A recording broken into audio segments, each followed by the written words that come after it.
Hi everyone, welcome to today's Icehouse podcast. I'm Bryar Stewart, the community manager, and today I have Ray Tomlinson with me. He is the owner of JT Group. He was part of the owner manager program 28 cohort, which we were just chatting about was nearly 10 years ago now. Pretty cool to have him part of the community and the alumni network. Ray is based in Wellington, and just a pleasure to be talking to you about your business journey today, Ray. So thanks for being on the podcast. Thank you. Awesome. First question, tell us a little bit about yourself. What are your passions, hobbies, and what does life look like now? Well, my passion, I've got to say, is cycling. I think cycling's been my life. Started racing when I was, 10 years old. Got into the business because of cycling. Back in the sort of 70s, early 80s, we would spend all our time training after work in the dark, Wow. 3 rides. And so Dad said, well, I've got this water blaster. You can come and work during the summer months and take the winter off, which was our road season at the time, take the winter off to go training. So that's really been my passion. Even all these years later, still riding the bike, even though I'm not racing. I've got the racing out of my system years ago, but I find it gives me a good time to get out into the environment, into the country. I love gravel riding, mountain biking, just get out in the country, and good thinking time, good getaway time. Absolutely. Yeah, that's so cool. It's a lifelong passion. I love that. Would love if you could do a bit of a deep dive into what your career journeys looked like and how it led to JT Group, and just a little bit about what JT Group does as well. Right. Well, the company's actually Ray Tomlinson and Company Limited. So it started by Dad.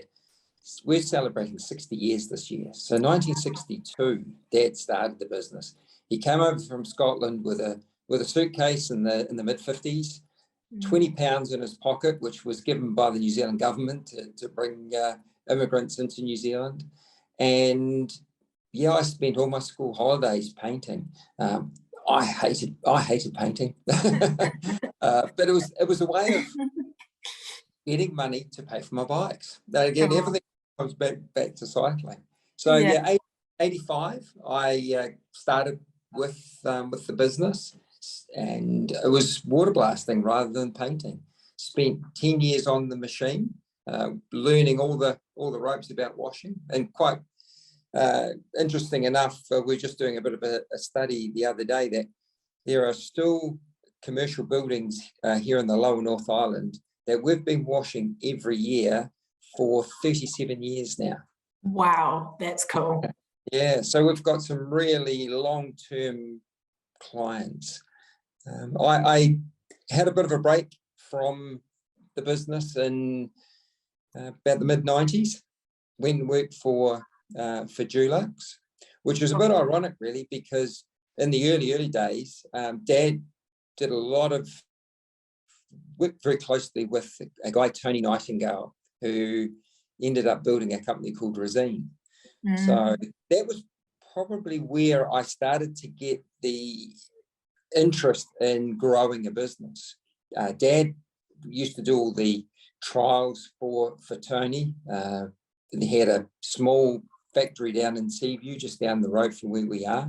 And funny enough, they've moved to Nine, just probably the same distance the other way now. And I go down with Dad on a Friday afternoon, have a few beers with Tony, and just watching a company like that. We all know the size of Resine. So that was probably my first insights into actually growing the business. So I decided in the mid-90s to go and end up working for Dulux to learn a little bit more about how a corporate works. If I was going to build a business, how was I going to do it? And ended up the last 4 years there managing, really sort of establishing and managing the Cabot's brand for Dulux. And that's where I learned a lot about systems and processes and the power of a brand. After 10 years, mid-2000s, came back into the business, started up. Well, it didn't start up. We had the business ticking on in the background. I had to take over the washing side. We rebranded it JT Property Wash. And then 2 years later, we were approached by a national company to see if we wanted to go nationwide. And that was the start of us going nationwide. Wow. To where we are today. I did the owner manager program in 2013, and like I say, nearly 10 years ago. Wow, yeah. And probably the rest is where we are today. And also starting some new technology, starting a second business, which is called Summit Building Wash Technologies. Yeah, and just recently I've seen quite a lot on LinkedIn with the new technology, which is exciting, and keen to chat about that a little bit later on in the conversation. But yeah, definitely some great innovation coming out of what you are leading alongside the team.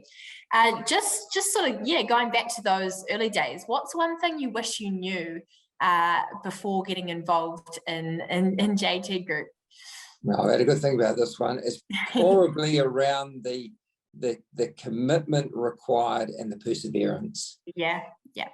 It's interesting. Business is very much like a roller coaster ride. You have ups and downs, and I think where I'm starting to see all these years later in business is where you just knuckle down when the times get tough. Yeah. And work through those tough times and really enjoy the good times. And when you look back at it, that roller coaster ride, it really smoothed out. And you look back and look at where the business is now, where it was even 10, 20, 30 years ago, the changes. That is probably the big thing, is when you're first starting, the commitment you got to put in. Yeah, absolutely. Really good advice. I think, I hear from a lot of people, if I knew, I probably wouldn't have done it. So it's kind of like that, it's you got to have the balance there, right? But yeah, I also like what you said around sort of celebrating the wins along the way. And as you look back in hindsight, things smooth over, and you tend to forget the hard moments and look back, and with joy, I guess, at the journey, which is cool to hear. What's been your biggest challenge within the business, and how did you overcome that? Well, businesses is full of challenges. Yeah. Every day there's a challenge, and it's how you manage it. But I'd say one of my biggest challenges was 6 years ago. I would go for a lunchtime ride. I love to get out on my bike, and that was my thinking time, as I mentioned earlier. Well, this particular day 6 years ago, actually, we're pretty much celebrating this anniversary of it. I got bold. Went out for a ride, car hit me. First time ever hit by a car. Wow. And that took me out for 18 months. So I was in and out of hospital, essentially in bed for 18 months. So wow.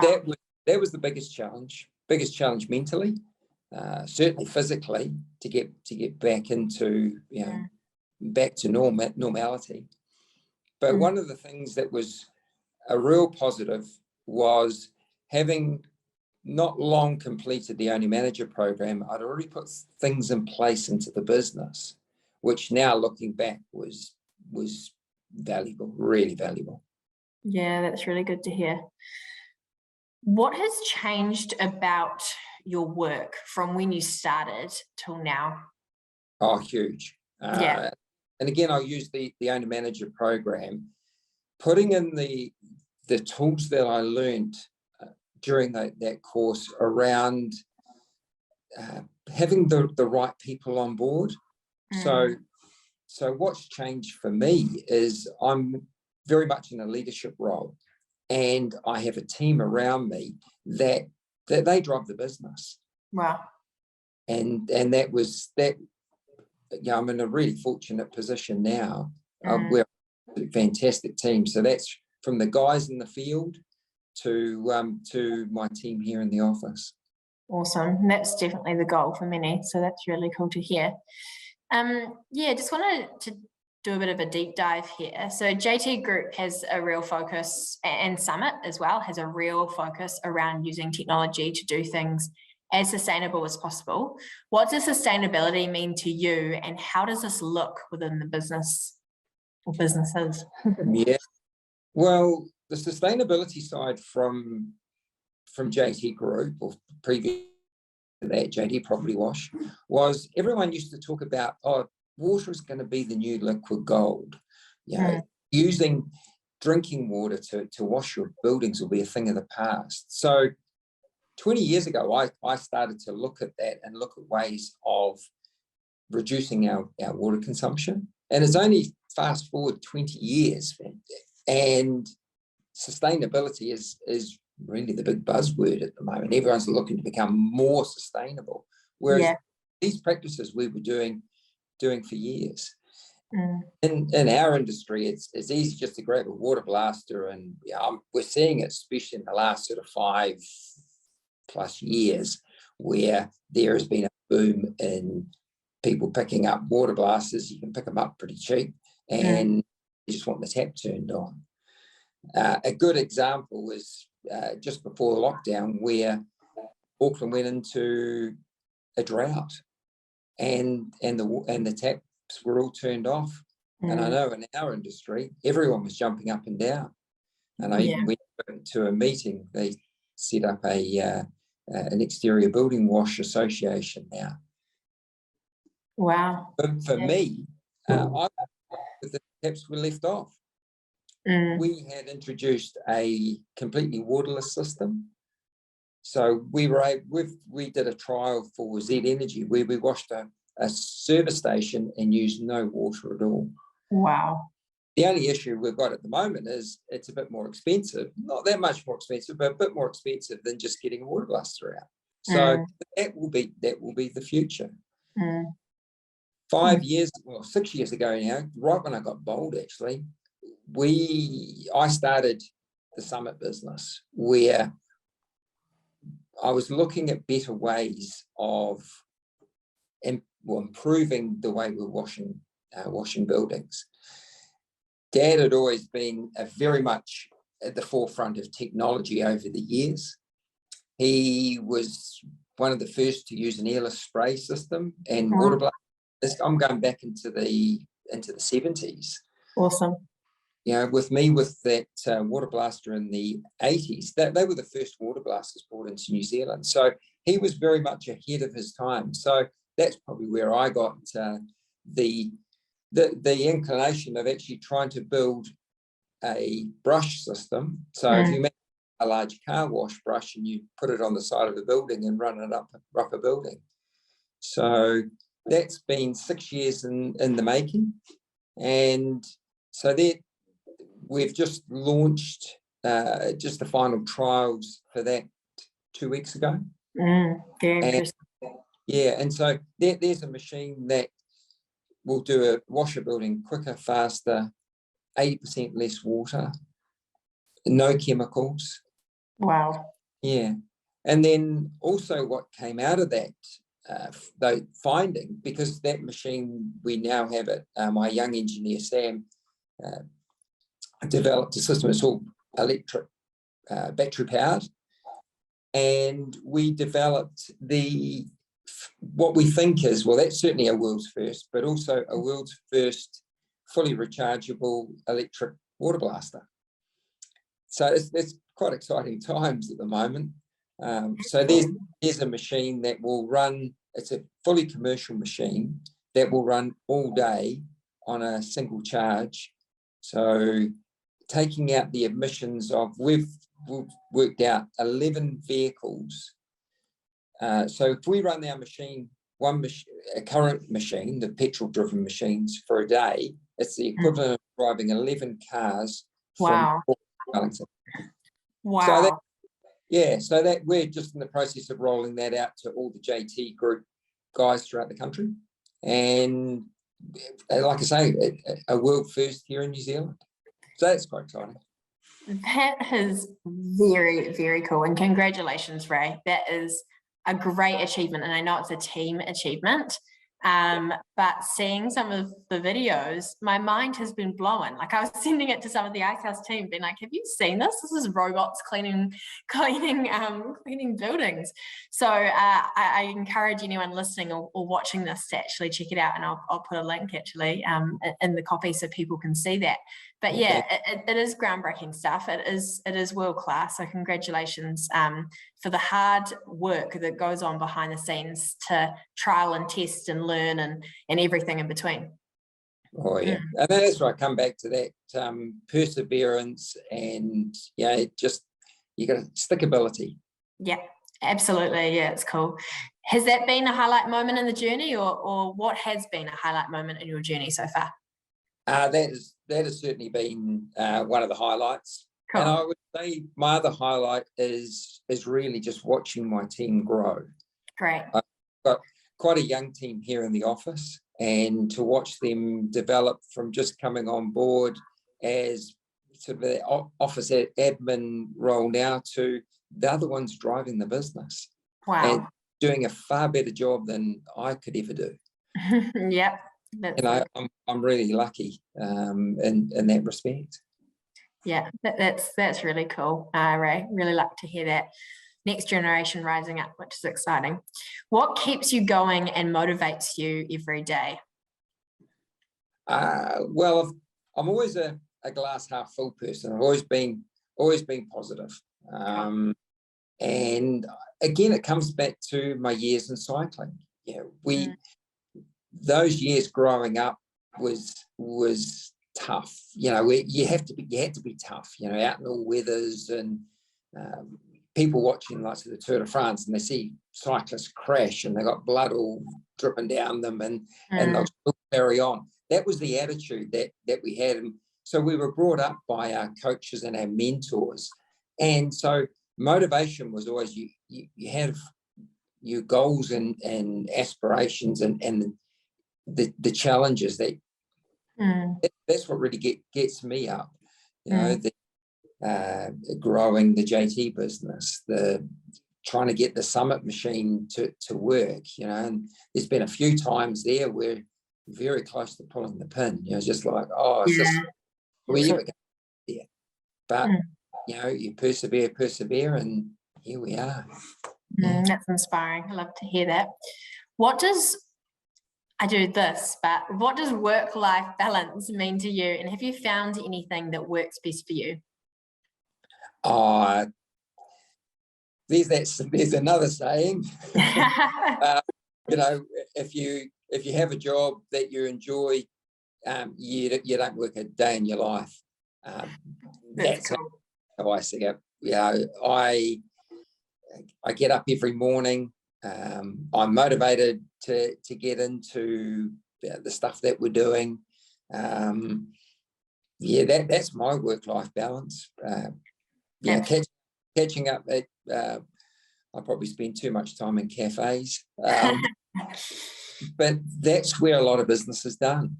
Not only friends but also clients, having a catch up and coffee, getting people out of their office, out of the work environment, and just learning about who they are. That's what I see as work-life balance. Yeah, great answer. Thanks, Ray. So we chatted about it at the start, but you completed Owner Manager program nearly 10 years ago. What has stuck with you from the program and maybe still sticking with you today and still part of how you run things? Well, probably the biggest thing that stuck with me, because we had an awesome team, awesome people on that program, is that all businesses have the same issues. There's no difference. We had a wide variety of businesses, and everybody has the same issues. For me, when you look at what I got out of the program, the biggest thing was getting the right people on board and getting the right people on the bus and getting them in the right seats. So getting them doing the right job. And that's probably the two main things. And then the third one was really learning more about the financials at that time. Yeah. Yeah, great answer. Yeah, I really like it when I hear the business owner say that around the financials as well. It can seem obvious, but yeah, I think it is to this day one of the key takeaways from the owner manager program, which maybe not all owners are expecting. So that's cool to hear. Was there anything that you implemented into your business, maybe even your lifestyle since doing the program? Very much so. Cool. So with Dad, as I mentioned, the painting business back then was going 50 odd years. So we had two sides. We had a painting side, and Dad we had a partner, and Steve had been with Dad for 45 years. He was Dad's first apprentice. So wow. Dad had 20% of the business.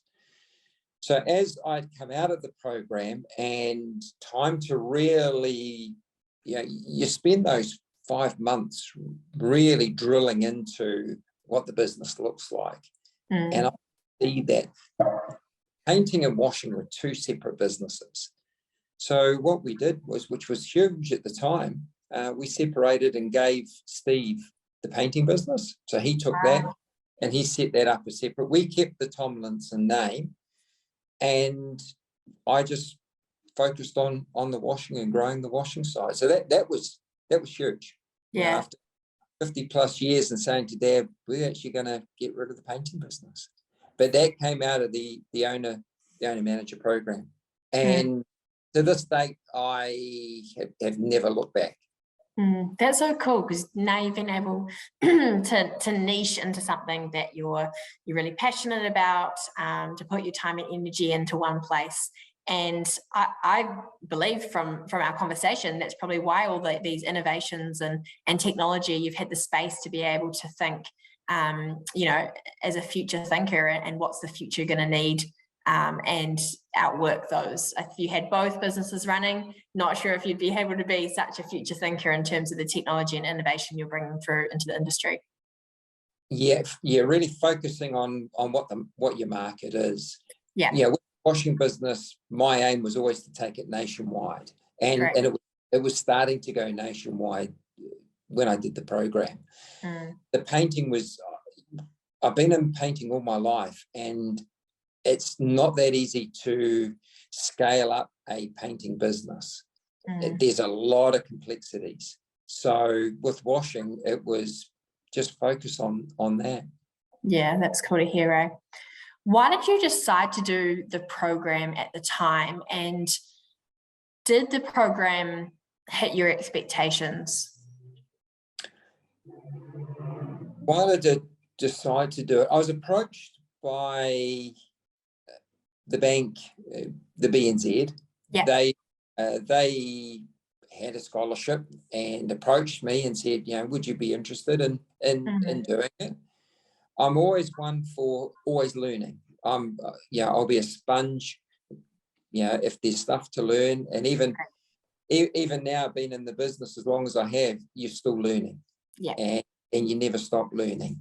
So that was the reason why I went on. I thought, why not? My expectations, I probably didn't have any expectations really. I just wanted to see what I could get out of it. Cool. So, and what I've ended up getting out of it is a business that we would now be one of the largest exterior building wash companies in the country. Wow. So yeah, it's exceeded my expectations. Quite interesting, because at the end of they've ended the program on the last day, and this is Raywin would collect an envelope, and you'd have to write down a real hairy, audacious goal of what you want to achieve. Just have to really push it out there. And so I put down something, and I put down what I thought, and I thought, no, I'm never going to get that. But we've surpassed that. Wow. So again, it comes down to setting goals, and it's if you put it down in writing, there's obviously something in it, yeah, we've gone past that. So yeah, really exciting. So exciting, Ray. I love to hear that. Any advice, or what advice do you have for business owners that are unsure about how to grow and develop their business better? Oh, okay. Well, I mentioned about getting the right people. Yeah. Get the right people around you. Set that expectations and the goals of what you want done. And then probably the biggest thing for a lot of businesses is allow, if you're bringing them on board, allow them to use their skills. They will do it along the way as well, but don't micromanage. There's a lot of businesses that I see that don't grow because the owner knows it all, and it's got to be done their way. Whereas I look at it after the program, when I step back and let the team do it, now I've got it that they know more than me, and that's where I'm really fortunate. That, but you've got to allow that. If you want to grow a business, get the right people on board, and then give them the opportunity to show what they can do. Yes, you oversee it, but if everyone's got the same goal. Excellent advice. Very, very good. Thank you, Ray. Last question. It's been a really, really insightful conversation, actually. So thank you for your time. But what excites you about the future of JT Group and Summit? Oh, gee. We're only just starting. After 60 years, the business is only just getting underway. Wow. When I look at it, we're starting to get noticed a bit now. I think certainly the Summit machines are helping that. But we've grown with a lot of people didn't even know who we are and what we do. Obviously, our clients do, but now a lot of other people are starting to find out. I look at the Summit business again. That has got potential to go worldwide, really. Yeah, it does. Yeah, when I look at especially the brush unit, that other people, we've now got some patented technology there of how to stick this thing against the wall. There's unlimited potential. And then the other thing that came out of it is that electric machine, the electric water blaster. So it's scary in a way because there's a lot of capital going to be required to grow it. Yeah. At the moment, it's just one step at a time, and we've set some goals, and we'll just work towards that. That's so cool to hear, and I'm personally so excited to see the journey unfold and keep in the loop with everything you and the team are working on.